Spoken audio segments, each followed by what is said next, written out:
Hey, ladies and gentlemen, welcome to another episode of Explode Your Expert Business Show. Today, we are here in the special series called Because of GTeX, where we interview our most successful clients on how they built their business, how they implemented the strategies that they learned in our courses and programs. And today, we have the one and only Helen Snape. How are you doing, Helen?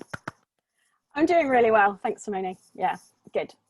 Oh, that's brilliant. It's good to see you today. And so we're going to talk about how you filled up your group program, how you launched it. So then everyone that wants to launch a new program or fill up a group program, they can see the work that you have to do behind the scene to make this work. But before we go into it, can you tell us a bit more about you and what you do? Yeah, I am a relationship coach, and I particularly help women that say yes to everyone else to learn to say no, to build boundaries and confidence and have the best relationships of their lives. Now, I haven't been doing that forever. My background is in human resources and development. I did that for a long, long time. So I brought all that experience with me. But several people suggested to me, like, why don't you become a coach? You'd be great at that. And I ignored them for a while. And then I decided, actually, now is the time to do this. And originally, I thought I'd be a career coach because, you know, HR, career, but that was not where my passion was. Yeah. And I realized, like, I have to do what I'm really passionate about. And that is helping women that are in the same situation that I was in, like, even just 5 years ago. Yeah.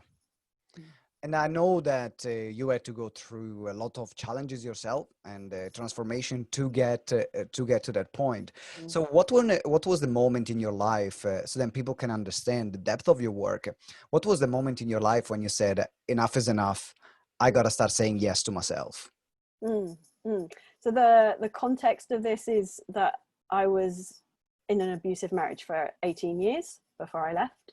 Mm-hmm. And the turning point for me came when my mum was diagnosed with an incurable cancer.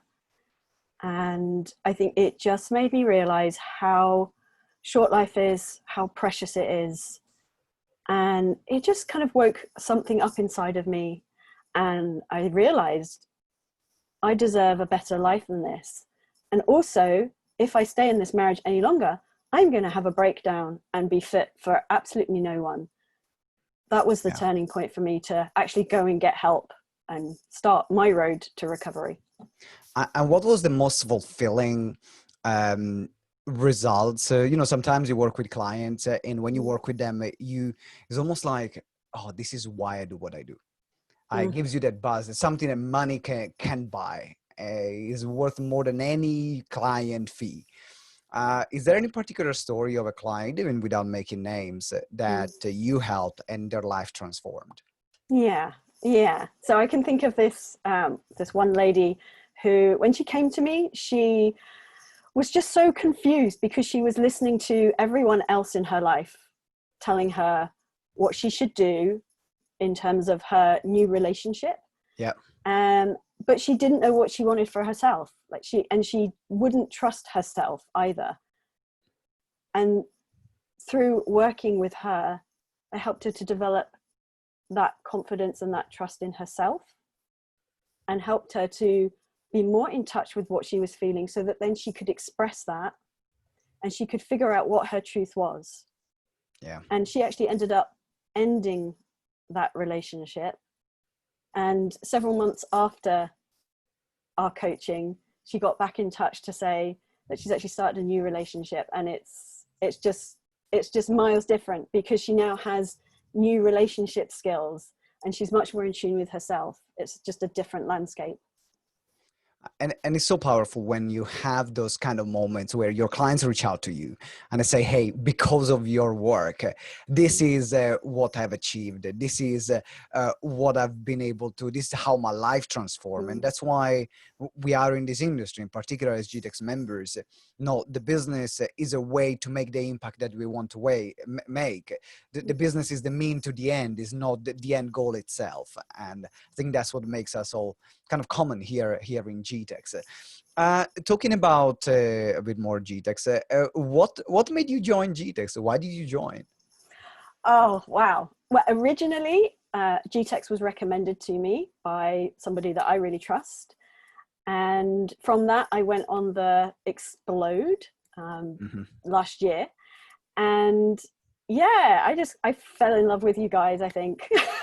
I think initially, I'm a very kind of heart-centered person, and I could just tell that you were all very genuine, and also, but you knew your stuff, and it was so comprehensive, and you over-delivered. You kind of told us what to expect, but I just got so much more out of it than I was expecting, and it just all added up for me. It's just like, this just makes total sense.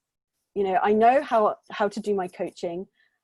I don't know how to do marketing and selling. And this is where I'm going to find it, but with people that, have very similar values to me. Yeah. Well, thank you very much for your words. I really appreciate it. And that's a big part of the work that we do. If we work with people that have their heart in the right place. It's a great community. And what is missing is more the business side, because they already have the knowledge, their expertise. And so it's more about amplifying what they're doing in their business world. So know that you already had the private clients when you were working with us, and you wanted to launch a group program. And you were thinking about launching this group program for a while. And then something, you said, okay, enough is enough. I'm gonna get it out. Can you start, before we look at what you did to fill it up and to launch it? What were your resistances before that stopped you from launching it? Because I know it was something that you had in your mind for a while. It was.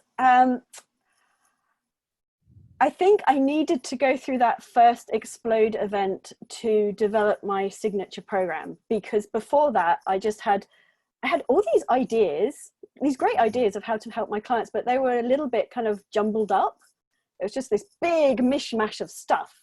And so that helped me organize, okay, like, these are the steps that I want to take my clients through. Yeah. And then I was able to test that out with my one-to-one clients and see that it was working.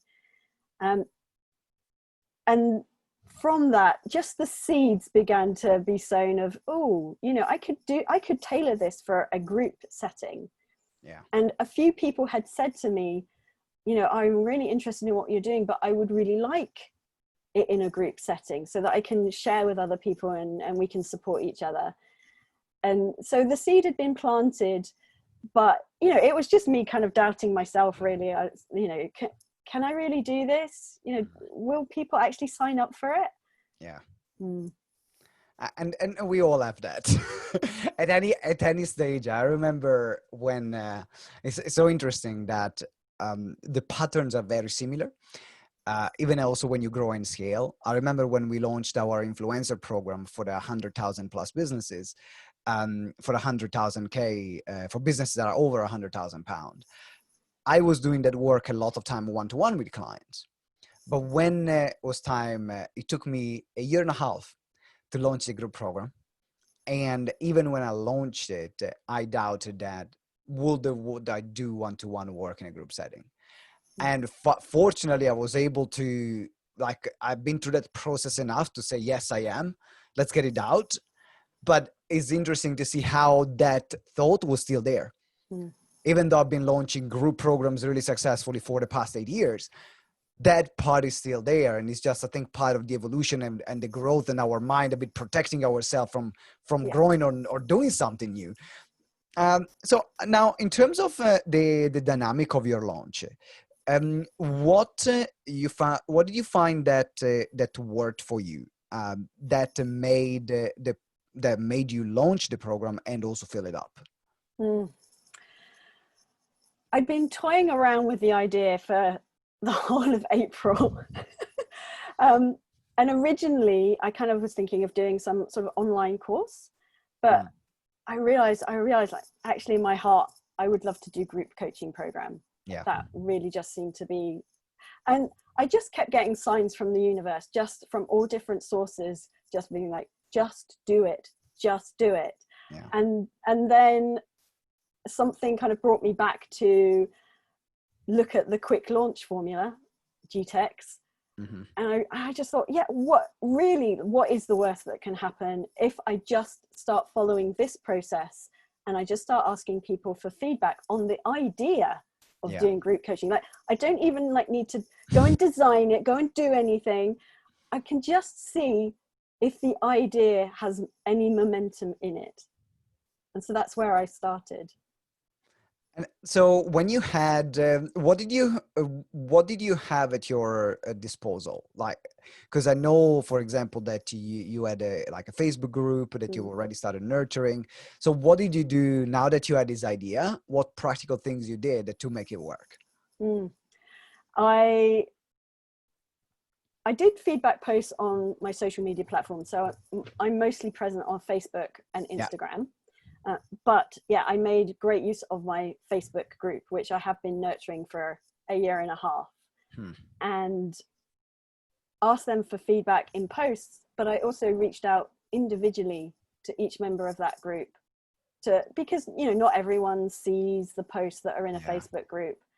And I wanted to make sure because I know that this is going to help them, you know, not to kind of like shove it down their throat, but just to say, you know, hey, have you seen my post about I'm creating this program? Is this something that would interest you? How was the response from, because I know, how many people did you have in the group again? 130. 130. So for some people, they say, wow, you sent 130 messages. It's like, yeah, because that's what it takes. That's what it takes, in particular, if you're not using, you know, paid advertisement and lots of like retargeting strategies.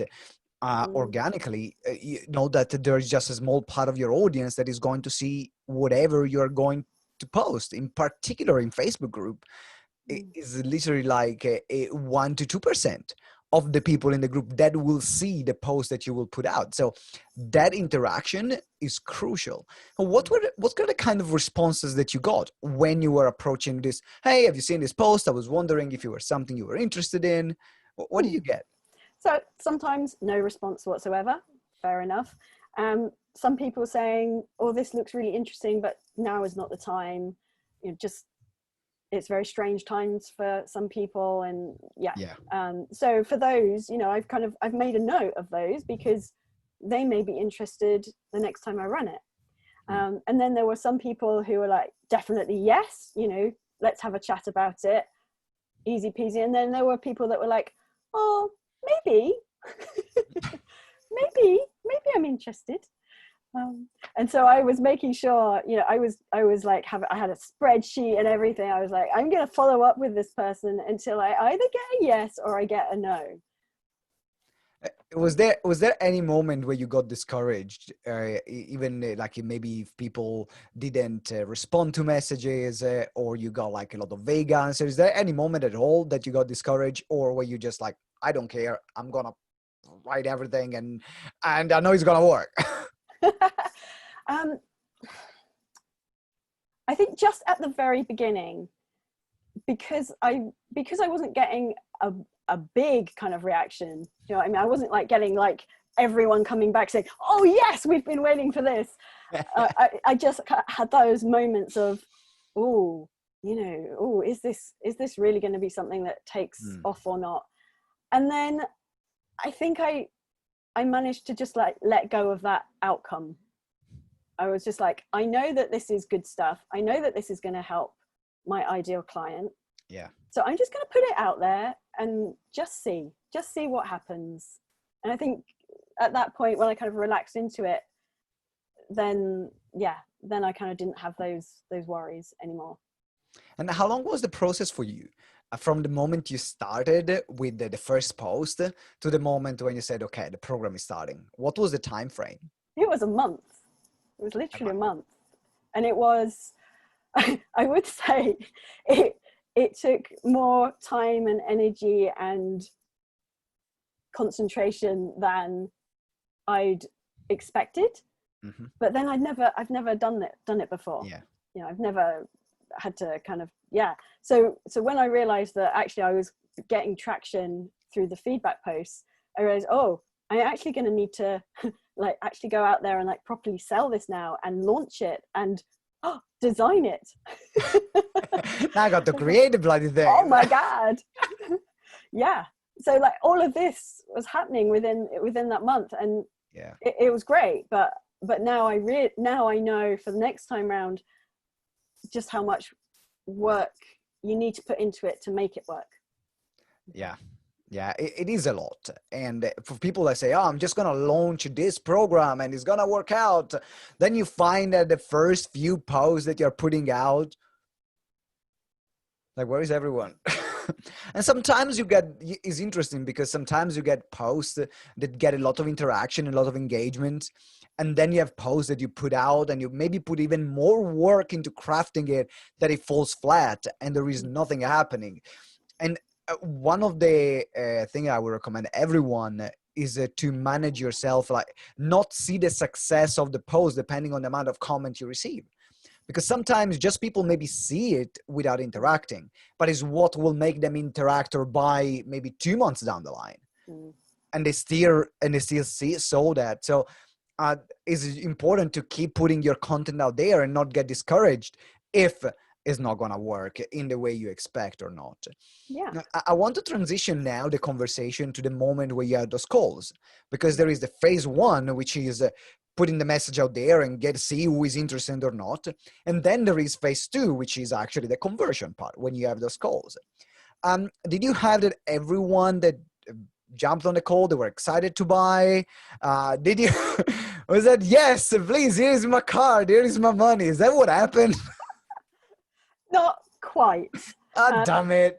I know, not quite. I would say there was a general theme of those that signed up tended to be those where I noticed that the conversation just felt easy, like in most cases, because it really was like, it just was kind of a no-brainer.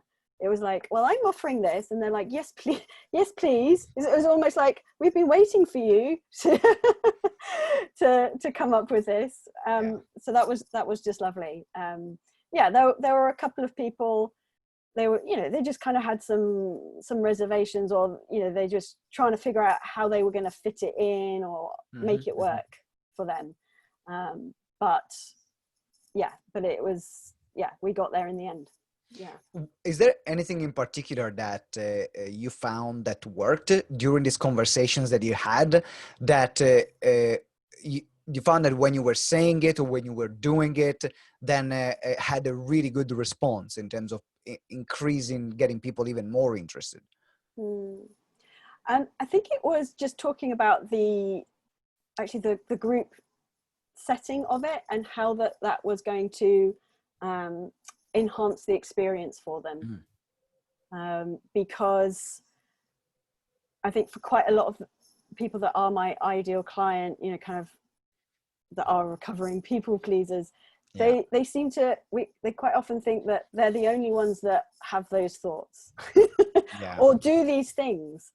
And so it's just an amazing space for them to be with other people that also kind of think the similar things and do similar things, and they can encourage each other on that journey. That was particularly appealing to them. I think it kind of make them feel that they're not the only one. There is nothing wrong with them. Because I know that sometimes when people go through in particular experiences, or they need to change sides of their character, it feels like, I feel wrong to do this. I remember when I was struggling with the eating addiction, and I went to Overeaters Anonymous, and at the journey of my life, I felt a bad human being because I was eating a burger. Just because the relationship that I had with food was so toxic and messed up, that I associated my behavior with the quality of the person that I was. And it was when I actually attended Overeaters Anonymous sessions that there were other people talking about the fact that they were stealing food from their flatmates when they wanted to binge, or the fact that they would say during the day they would starve themselves and live a really healthy life, and then during the night turn into this like food eating monster. And I really thought that I was wrong as a person, that there was something wrong with me, instead of just saying, how can I sort out this particular behavior that doesn't make me a good or a bad person? And I don't know if that's kind of the same that happened also for you and your client when you were in that setting. Yeah, it really is, because it's about patterns of behavior. So for example, somebody in one of my groups, it will be about, I just found myself just agreeing to help out my mother-in-law again. Yeah. And I didn't want to do it, or something along those lines. And everyone else is thinking, oh my God, it's not just me, it's not just me that has trouble saying no to a family member or to a good friend. And that's really powerful, because it validates your own experience and your own feelings. And for me, that helps you accept your situation and opens up the possibility for making changes. Yeah. And that's when you have that opening, when you have that possibility, then you can see, okay, I can make this change because I can see that there is a way out. Otherwise, sometimes it feels like being in a tunnel where there is no end. Like, at least, no, I can see that the end is there. Let me reach it. Let me keep going. Yeah. Because I remember being stuck in that pattern, and I would just try harder and harder and harder, hoping that someday it was going to work. And of course it didn't. I think this talks to a lot of people that might be struggling of the idea of, oh, but can I do my work in a group setting? Because sometimes there are people that do some so much deep work, or they work on issues that not necessarily people want to talk about publicly. And for anyone that had this scenario, of course, we need to identify case by case. But the majority of work that a lot of people are doing in a coaching, consulting, speaking space, they can work in group programs. And what you might think as a limiting process, which is, but they are in a group, they will not feel comfortable, actually becomes also the selling point, because it gives that a community and the permission to say, oh, that's not just me. And so even the sense of possibility and help and support that is created is even more powerful. So that's a message I would love to give to everyone that is in a similar situation, like, oh, but will my work in group setting? What is if there is anything anything you want to leave people with in terms of a piece of advice for someone that wants to launch a group program, based on your experience, based on what you have learned, what would you say to someone that wants to launch a group program, that might have a bit of doubt or they might struggle to do it?